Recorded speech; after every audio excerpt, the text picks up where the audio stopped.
Tengan muy buena tarde cada uno de ustedes, les damos la bienvenida. Mi nombre es Melanie Estefanía Xcochihui, estudiante del primer año de la carrera de médico y cirujano en la Universidad de San Carlos de Guatemala.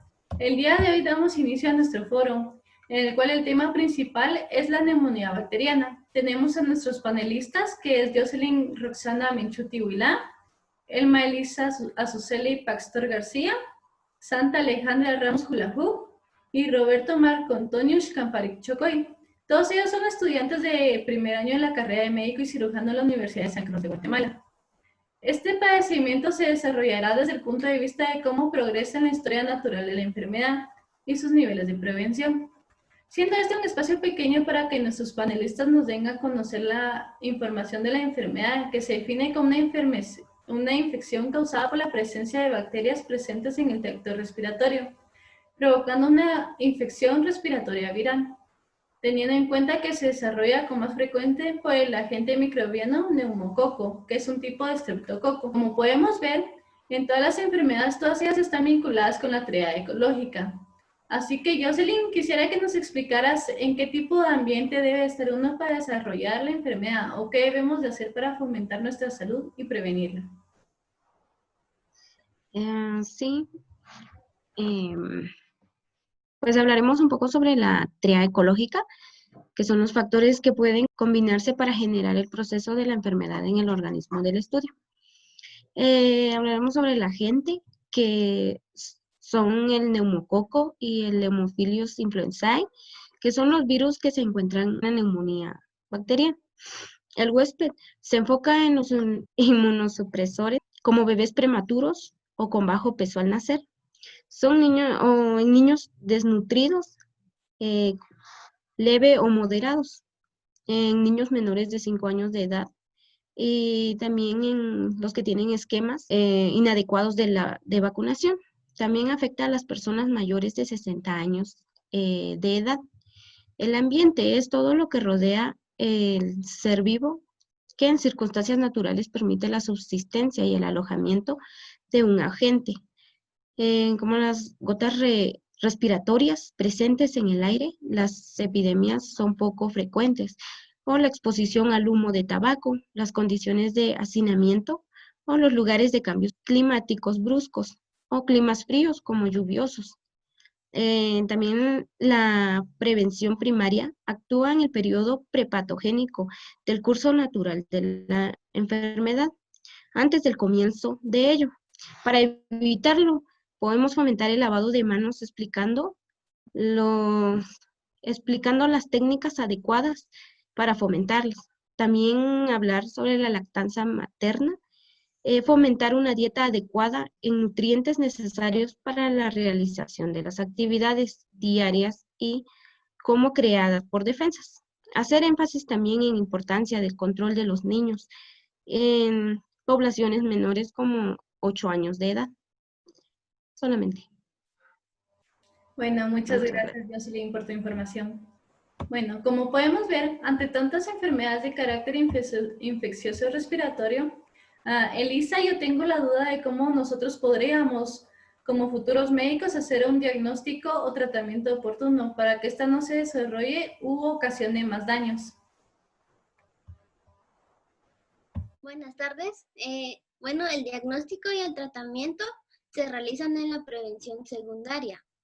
El diagnóstico se realiza con un interrogatorio clínico o anamnesis, en la que el paciente relata su estado de salud y sus síntomas. Exploración física completa, se evalúa si el paciente presenta problemas de respiración. Exámenes de laboratorio como el de orina, el de sangre y esputo que indican el tipo de infección, y por último, una radiografía del tórax que nos indica la localización de la infección y si está afectando a ambos o solo a un pulmón. En el tratamiento varía según el nivel de infección.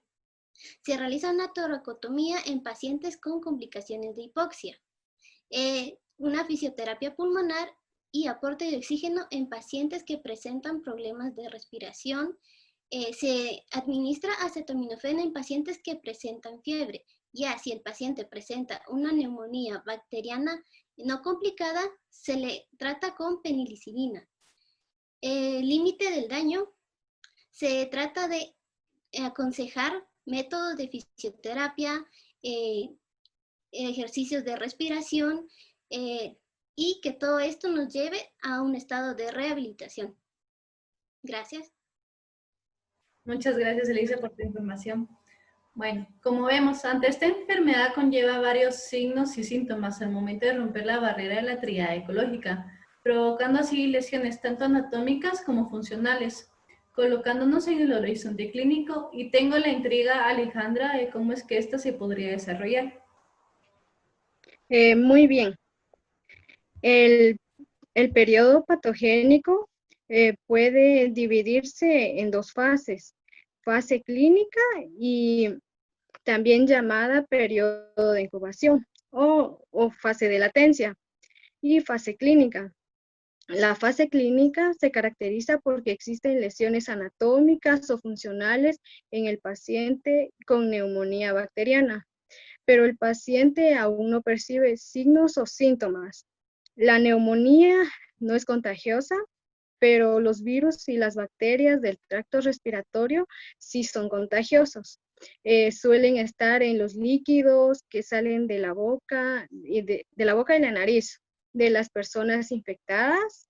Por lo tanto, la persona puede contagiar la enfermedad al toser o estornudar, por lo cual la fase inicial del periodo patogénico, que transcurre desde el momento del estímulo de la aparición de signos y de síntomas, se conoce como periodo de incubación. Y la fase clínica es la fase en la que el paciente con neumonía presenta síntomas o signos clínicos. El momento aparece la primera manifestación de la neumonía bacteriana, el paciente empieza a tener un comienzo repentino presentando tos, dolor en el pecho, vómito o diarrea. Esto es conocido como horizonte clínico. La fase clínica se divide en 3 etapas. La primera, la prodrómica. En esta etapa se presentan manifestaciones generales.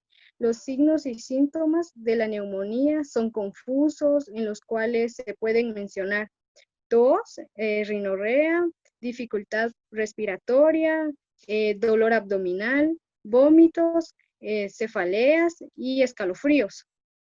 Seguidamente, la clínica. En esta etapa, la neumonía se manifiesta por signos y síntomas específicos que facilitan su diagnóstico, los cuales son fiebre alta de 39.5 o 41 grados, que contribuye a malestar, debilidad, mialgia, tos seca con sangre, dolor torácico frecuentemente intenso y estertores en el lado afectado. Y la tercera, que es la resolución, es la etapa final en la cual la neumonía bacteriana desaparece, también llamada resolución.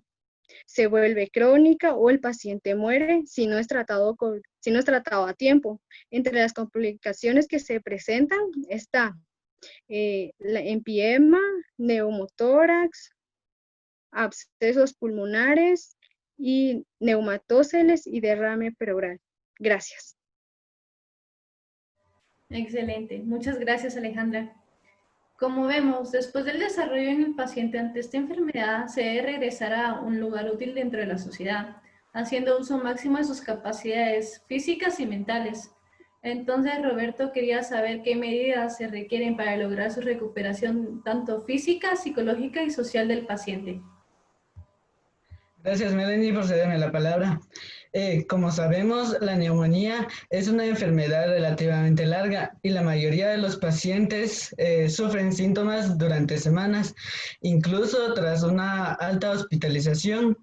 Entonces, para ello se necesita una buena rehabilitación. ¿Y qué es la rehabilitación? La rehabilitación no es más que llevar a cabo lo que es la prevención terciaria, para que el paciente vuelva a sus actividades normales dentro de la sociedad. Entonces, es habitual que con la tos, esta permanezca incluso hasta después de obtener el alta. y suele ser más la recuperación a nivel de vida. Entonces, así cuando uno se plantea cuánto tarda en recuperarse una neumonía tras recibir el alta en el hospital, de no presentarse complicaciones, la recuperación es al menos 2 semanas. Y algunas medidas para evitar una recaída serían cumplir el tratamiento, tratar de hacer cambios en el estilo de vida diaria y no fumar si el paciente es un fumador habitual. Solamente gracias, volvemos contigo, Mel. Muchas gracias, Roberto. Y muchas gracias a todos ustedes, nuestros panelistas, por el tiempo y la información brindada para que podamos lograr comprender esta enfermedad. Tomando en cuenta que la neumonía bacteriana puede ser leve o grave de acuerdo con las condiciones en que se encuentra el huésped. Este suele atacar a personas de cualquier edad, generalmente en personas con sistema inmunológico debilitado, con enfermedades o por una edad avanzada. Cuando las bacterias entran en los pulmones, hacen que los alvéolos se inflamen y se llenen de pus, líquido o desechos celulares, con lo cual, si no es tratado a tiempo, esta infección se esparce rápidamente por el torrente sanguíneo, afectando a todo el organismo. Y ahora es muy importante, ya que con la pandemia, cada persona es importante que se informe ante las diferentes infecciones respiratorias que existen, ya que a causa de COVID-19, como sabemos, en los casos graves, este produce neumonía. Este provoca insuficiencia respiratoria y síndrome de distrés respiratorio agudo. Este suele requerir el empleo de oxígeno y ventilación automática. Y muchas gracias a todas las personas que escucharon este foro, esperando que todas las dudas que hayan tenido hayan quedado muy claras, y sobre todo a nuestros conferencistas por la información y su tiempo ante esta enfermedad.